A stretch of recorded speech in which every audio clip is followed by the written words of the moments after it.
This morning, authorities set to release the killer's words. The FBI and local law enforcement will put out limited transcripts and a timeline of the Orlando killer's conversations with negotiators during the 3-hour standoff.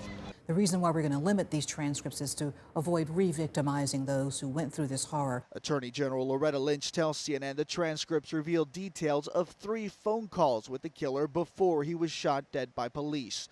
He talked about his pledges of allegiance to a terrorist group. He talked about his motivations for why he was claiming at that time he was committing this horrific act. He talked about American policy in some ways. We're still exploring why he chose this particular place to attack.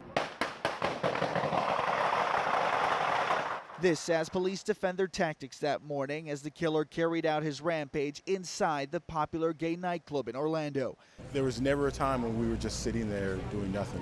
45 minutes after the first shots were fired, more than 100 officers and SWAT members were on the scene, but they waited to engage the shooter as the calls for help grew louder inside.